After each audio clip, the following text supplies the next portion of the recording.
Di sebuah desa kecil di Jawa Barat, hiduplah seorang janda bernama Nani. Ia memiliki 3 anak yang masih kecil, sementara kehidupannya serba kekurangan. Orang tuanya yang sudah renta dan seorang adik laki-laki yang menganggur ikut tinggal bersamanya. Semua bergantung pada hasil kerja kerasnya. Meski begitu, Nani selalu percaya bahwa nasib bisa diubah dengan bantuan orang yang tahu jalan.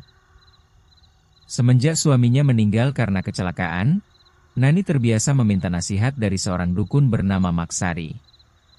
Dari urusan berdagang, mengasuh anak, hingga hal-hal kecil seperti kapan hari baik untuk mencuci baju, semuanya harus melalui Maksari.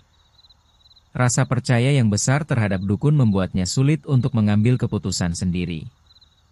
Suatu hari, Nani berkenalan dengan seorang pria dari Jakarta melalui media sosial. Pria itu bernama Bayu, seorang duda tanpa anak yang memiliki usaha kecil di ibu kota. Hubungan mereka berkembang pesat. Bayu tanpa perhatian dan tidak mempermasalahkan status Nani sebagai janda beranak 3. Namun, saat hubungan semakin serius, Nani mulai khawatir. Bagaimana jika Bayu berubah pikiran? Bagaimana jika ia meninggalkannya setelah mengetahui keadaan ekonomi keluarganya? Dengan hati gelisah, ia pergi menemui Maksari untuk meminta saran. "Kamu jangan khawatir, Nani. Aku punya cara agar laki-laki itu tetap tunduk padamu. Asal kamu mau menurut," kata Maksari sambil mengelus-elus segumpal kain kuning yang ia ambil dari laci. Nani menelan ludah. "Apa yang harus saya lakukan, Mak?" Maksari memberikan segelas air putih yang sudah dirapal dengan doa-doa dan sesajen kecil berupa bunga melati serta kemenyan. "Minumkan ini pada Bayu saat dia datang ke rumah nanti. Setelah itu, dia akan semakin sayang dan tak bisa menolak keinginanmu." Tanpa ragu, Nani mengikuti perintah Maksari. Ketika Bayu datang ke desanya untuk pertama kali, ia dengan hati-hati mencampurkan air tersebut ke dalam teh yang disuguhkan. Semuanya berjalan sesuai harapan. Bayu semakin perhatian, bahkan tanpa ragu menyanggupi permintaan Nani untuk menggelar pesta lamaran yang cukup mewah. Keluarga Nani, terutama ibunya dan adiknya, sangat senang. Uang yang dikirim oleh Bayu setiap bulan menjadi penyambung hidup mereka. Mereka semakin manja, malas bekerja, dan hanya menunggu kiriman dari Bayu. Bagi mereka, Nani telah menemukan jalan keluar dari kemiskinan. Namun, mereka tidak tahu bahwa keberuntungan ini memiliki batas waktu. Ilmu dari Maksari tidak bertahan selamanya. Dan ketika pengaruhnya mulai pudar, Nani akan menghadapi teror yang tak pernah ia bayangkan sebelumnya. Beberapa bulan setelah pernikahan mereka, hidup Nani terasa sempurna. Bayu masih setia mengirim uang setiap bulan, memenuhi segala keinginannya. Bahkan, keluarga di kampung semakin terbiasa dengan kehidupan tanpa kerja. Ibu dan adiknya tidak lagi merasa perlu untuk mencari nafkah, karena mereka tahu uang dari Bayu akan selalu datang. Namun, kebahagiaan itu perlahan mulai luntur. Suatu hari, saat Nani sedang bersiap untuk memasak, Bayu pulang dari Jakarta dalam keadaan gelisah. Ia tampak lesu, wajahnya penuh beban, dan tidak seperti biasanya, ia marah-marah tanpa alasan jelas. "Apa kamu tahu berapa banyak uang yang sudah kukeluarkan selama ini, Nani?" Suara Bayu meninggi. "Aku hampir bangkrut. Aku bekerja siang malam, sementara keluargamu hanya ongkang-ongkang kaki di kampung." Nani terkejut. Ini pertama kalinya Bayu berbicara kasar padanya. "Tapi, kamu sendiri yang mau memberi, kan?" Nani mencoba menenangkan, tapi Bayu malah semakin marah. "Aku tidak ingat pernah setuju untuk menghamburkan uang sebanyak ini. Rasanya seperti aku bukan diriku sendiri." Saat itu, Nani mulai panik. Ia tahu ini adalah pertanda bahwa pengaruh ilmu dari Maksari telah mulai pudar. Ia harus segera bertindak sebelum semuanya semakin buruk. Tanpa menunggu lama, ia berpura-pura ingin menjenguk anak-anaknya di kampung. Namun, tujuan utamanya bukan itu. Ia harus menemui Maksari dan meminta bantuannya lagi. Aku sudah bilang padamu, Nani, kata Maksari sambil meramu sesuatu di dalam mangkuk tanah liat. Ilmu ini tidak bertahan selamanya. Jika ingin suamimu tetap menurut, kamu harus sering memperbaruinya. Nani mengangguk patuh. Ia rela melakukan apa saja demi menjaga kehidupannya tetap stabil. Maksari memberikan benda kecil yang dibungkus kain hitam.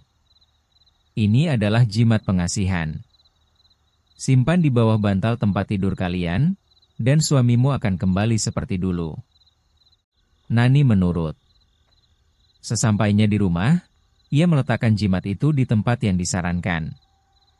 Hasilnya langsung terlihat. Keesokan harinya, Bayu berubah total. Ia kembali lembut, penyayang, dan bahkan meminta maaf karena telah marah-marah. Nani merasa lega. Namun, semua ini hanyalah awal dari ketergantungannya yang semakin dalam pada dunia perdukunan. Setiap 2 minggu sekali, Nani kembali ke kampung halamannya dengan alasan menjenguk anak-anaknya. Namun, yang sebenarnya terjadi, ia menemui Maksari untuk memperbarui pengaruh pelet pada Bayu. Kali ini, Maksari mulai meminta hal-hal yang lebih besar, sesajen yang lebih mahal, ritual yang lebih rumit. Bayu semakin sering mengalami gangguan. Ia terbangun di malam hari dengan teriakan keras, mengaku melihat bayangan hitam di sudut kamar mereka. Beberapa kali, ia bahkan seperti kehilangan ingatan. Aku tidak ingat kapan aku menarik uang sebanyak ini, Nani, keluhnya suatu pagi sambil menatap rekeningnya yang makin menipis. Nani mulai panik. Ia harus mencari bantuan lebih kuat. Kali ini, ia tidak hanya menemui Maksari, tetapi juga seorang pria yang mengaku sebagai ustadz penyembuh di desa seberang.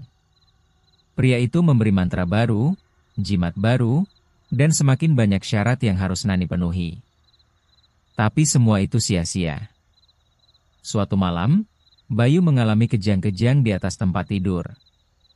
Mulutnya berbusa, matanya memutih, dan suara seraknya berkata dengan nada mengerikan, "Apa yang kau lakukan padaku?" Saat itu juga, jendela kamar mereka terbuka sendiri.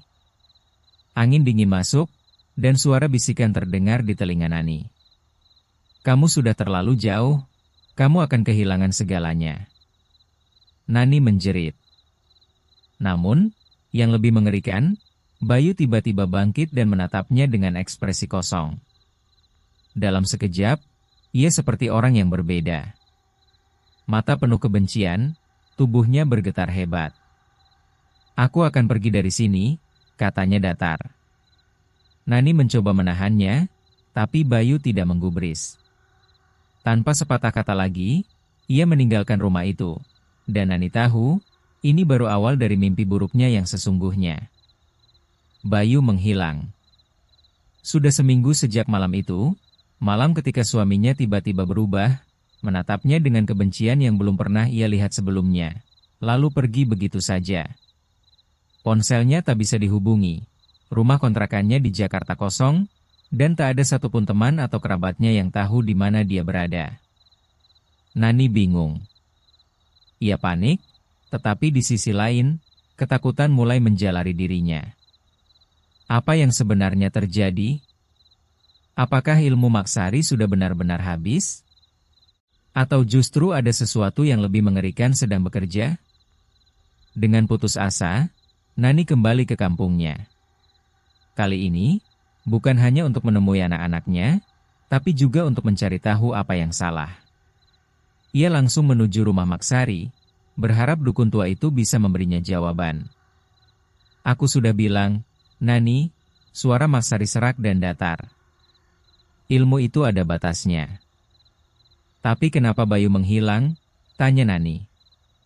Tangannya mencengkeram tepi kain kebaya yang ia pakai, berusaha menahan kegelisahan yang meluap. Maksari menatapnya tajam. "Ada sesuatu yang lebih besar sedang bermain, Nak.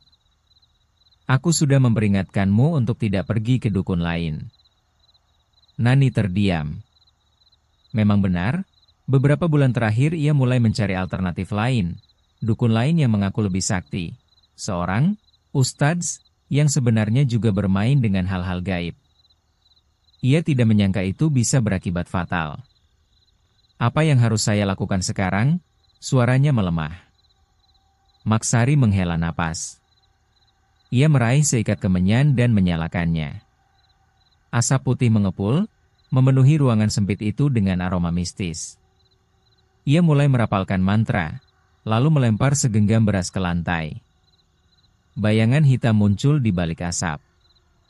Sosok itu tinggi, kurus, dengan mata merah menyala.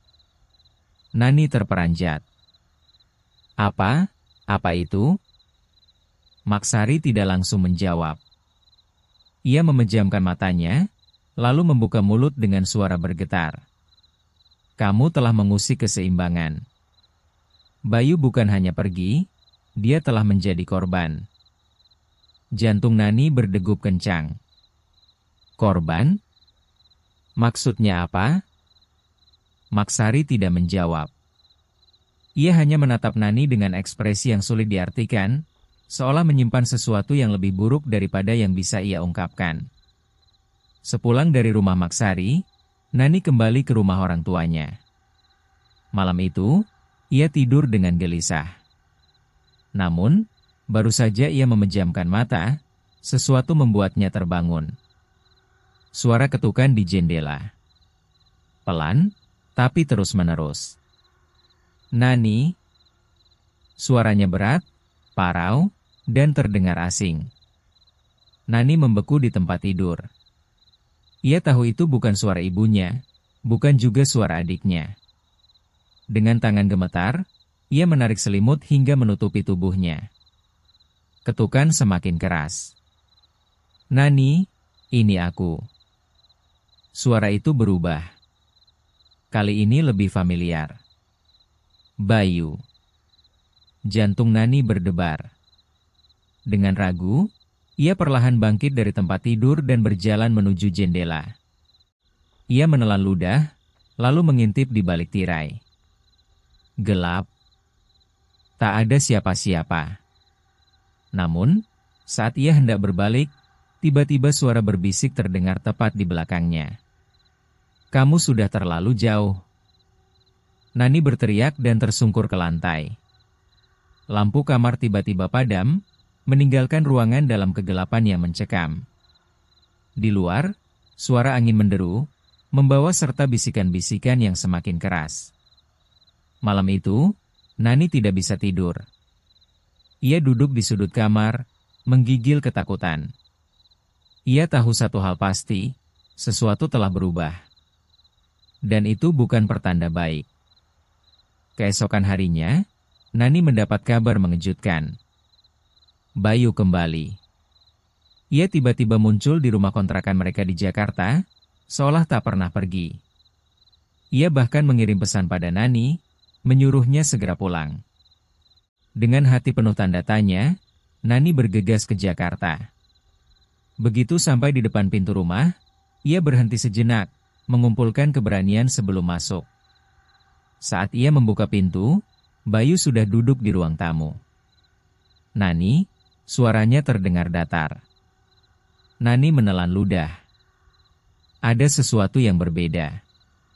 Mata Bayu terlihat kosong, kulitnya lebih pucat, dan caranya bicara tidak seperti biasanya. Kemana saja kamu? Tanya Nani hati-hati. Bayu menatapnya lama sebelum menjawab, aku tidak ingat. Nani merinding. Ada sesuatu yang sangat salah. Malam itu, saat mereka tidur, Nani terbangun dan mendapati Bayu duduk di tepi tempat tidur, membelakanginya. Bayu? Ia tidak menjawab. Nani mencoba menyentuh bahunya, tapi begitu tangannya menyentuh kulitnya, Bayu menoleh dengan cepat, dan wajahnya bukan lagi wajah suaminya. Itu wajah yang mengerikan. Pucat, matanya hitam legam, dan mulutnya menyeringai dengan senyum yang bukan milik manusia. Nani menjerit, tapi Bayu hanya tertawa pelan. Aku sudah kembali, Nani, suaranya bukan lagi suara suaminya. Terima kasih, karena telah membawaku kembali. lalu semuanya gelap. Ketika Nani terbangun, Bayu sudah tidak ada di tempat tidur. Ia berlari ke ruang tamu, dan menemukan suaminya duduk di kursi dengan tatapan kosong. "Kita harus pergi dari sini," bisik Nani. Bayu tidak menjawab. Nani mulai menangis. Ia sadar, suaminya bukan lagi manusia yang sama. Ia telah membawa sesuatu ke dalam hidup mereka. Sesuatu yang seharusnya tidak pernah ia usik. Dalam keputusasaan, ia kembali ke kampung dan menemui Maksari untuk terakhir kalinya. "Kamu sudah melewati batas, Nani," Maksari menggeleng pelan.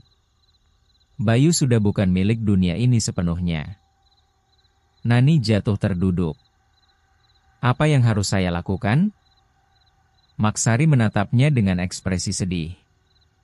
"Tidak ada yang bisa kamu lakukan lagi." Air mata mengalir di pipi Nani. Ia telah kehilangan segalanya, suaminya, kebahagiaannya, dan bahkan kewarasannya. Di luar, angin bertiup kencang, membawa serta suara bisikan yang semakin jelas. "Nani, ini aku." Ia menutup telinganya dan menjerit. Namun, suara itu tidak pernah pergi. Nani kehilangan segalanya. Bayu masih ada di rumah, tetapi dia bukan lagi suaminya. Ia lebih banyak diam, duduk di sudut ruangan dengan tatapan kosong. Kadang-kadang, ia tersenyum sendiri, senyum yang tak pernah terlihat sebelumnya, senyum yang terasa tidak manusiawi. Setiap malam, suara bisikan terdengar di dalam rumah. Kadang dari jendela, kadang dari dapur, dan seringkali tepat di sebelah telinganya saat ia mencoba tidur. "Nani, aku masih di sini." Suatu malam, ia terbangun dan melihat Bayu berdiri di samping tempat tidurnya, menatapnya dengan mata kosong. "Bayu?" Bayu tidak menjawab. Bibirnya bergerak, tapi suara yang keluar bukan miliknya. Itu suara berbisik, suara dari sesuatu yang lain. "Kamu memanggilku, dan aku datang." Nani menjerit, terjatuh dari tempat tidur dan merangkak mundur. Namun, saat ia kembali melihat ke arah Bayu, suaminya sudah kembali normal, atau setidaknya terlihat normal. "Nani," suaranya terdengar kebingungan. "Kenapa kamu di lantai?" Tubuh Nani gemetar. Ia tahu, makhluk itu masih ada di dalam Bayu. Dan mungkin, selamanya akan begitu. Dalam keputusasaan, Nani kembali menemui Maksari. Ia memohon pada dukun tua itu untuk melakukan sesuatu, apapun, agar bisa menyelamatkan suaminya. "Apa tidak ada cara, Mak?" isaknya. Maksari hanya menggeleng. "Kamu sudah membawa sesuatu yang tidak bisa diusir begitu saja, Nani. Tapi saya tidak bisa hidup seperti ini." Dukun itu terdiam lama, lalu menghela napas. "Kalau begitu, kamu harus siap menerima akibatnya." Maksari menyuruhnya membawa Bayu ke tempat tertentu, sebuah kuburan tua di pinggir desa. Malam itu juga, Nani mengikuti perintahnya. Namun, saat mereka tiba di sana, Bayu tiba-tiba berbalik menatapnya dengan mata yang gelap seperti malam. "Kamu ingin mengusirku?" Nani membeku. Itu bukan suara Bayu. Maksari segera merapal mantra, melemparkan sesuatu ke arah Bayu. Tubuh Bayu bergetar, matanya terbelalak, lalu ia menjerit keras. Tapi sesuatu yang mengerikan terjadi. Bayu tersenyum. Dan dalam suara yang dingin dan tajam, ia berbisik, "Terlambat." Dalam hitungan detik, tubuh Bayu jatuh ke tanah, tak bergerak. Nani menjerit dan berlari mendekatinya. "Bayu, Bayu." Tapi suaminya sudah tidak bernyawa. Hari-hari setelah kematian Bayu adalah siksaan bagi Nani. Ia kembali ke kampungnya, tetapi teror tidak pernah berhenti. Di malam hari, ia bisa merasakan seseorang berdiri di luar kamarnya. Kadang, Ia menemukan ponselnya menerima pesan dari nomor Bayu, padahal ia tahu suaminya telah mati. "Aku masih di sini, Nani." Orang-orang desa mulai menjauh darinya. Maksari pun tak bisa lagi membantunya. "Kamu sudah terlalu jauh," kata dukun itu dengan suara gemetar. Nani mulai kehilangan akal sehatnya. Setiap bayangan yang lewat membuatnya ketakutan. Setiap bisikan membuatnya berteriak. Dan suatu malam, di depan cermin, ia melihat sosok Bayu berdiri di belakangnya. "Nani?" Sosok itu tersenyum. Tapi kali ini, Nani tidak berlari. Ia hanya menatapnya dengan mata kosong. Karena pada titik ini, ia tahu Bayu memang sudah mati. Tapi sesuatu telah menggantikannya. Dan makhluk itu tidak akan pernah membiarkannya pergi.